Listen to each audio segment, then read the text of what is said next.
Karibu tena guku gwa Kikuyu Daily News na gikorwo mugeni twika wa subscribe niguo tunyitanire na thengio. Nie ndikwenda gitango urenda ndimugire kuria ri ndimucokie gwake mucii. Ai iyo ni miario miruru Senator Karen Nyamũ aritie na marakara thutha wa murumiriri umwe gutoma ayukirwo guku nenda-ini na Karen uria wigwatire ngumo nene muno ta muteti kuhikira muini wa nyimbo cia mugithi wikaine ta Samido mutumia wake wa keri na kumuciarira ciana igiri ni akoretwo akiguciriria namba nene ya followers, amwe magikenio nike na kuga ni karohoju, aria angi makimwikiria miario kuregana na kumenereria giko giake gia kuhikira Samido na even kuga niwe utumite hendi kwa ihinda riria akorwo akiuma gwake mucii na gutiga muthuri wake Samido. Na thutha wa Karen Nyamũ gutwarwo Nyandarua ni Samido to meet her in-laws Akenya, amwe magitigwo makanite mwaki munene makiuga Karen ena gikeno gia gutigirwo muthuri riria mwena uyu ungi wa endi no maithori na gitangiko mucii wake ugithira. Na Karen took to her social media pages kuga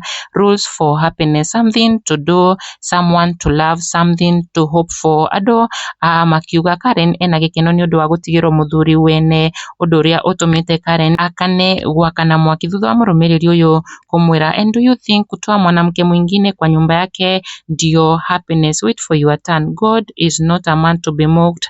He is jealous to what belongs to him. Ndumiriri iria irakaritie Karen Nyamũ kwirwo ni aragi celebrate endi kuma na gutiganiria mucii wake. Na Karen replied to this na kuga nani alimtoa, akakimuthekerera na kuga ama unataka nimchukue mahali alienda nimrudishe kwake. Karen akiaria ciugo ici aiyukirwo muno kuona akiugite endi niwe wakiheririe amu ni agituite itua makorwo makiguithania Samido ni muthuri wao othe na agitikira magicie wendo wake gatagati kao, but now she has no other option tiga gutumberia muthuri uria agitigirwo. Kikuyu Daily News, subscribe.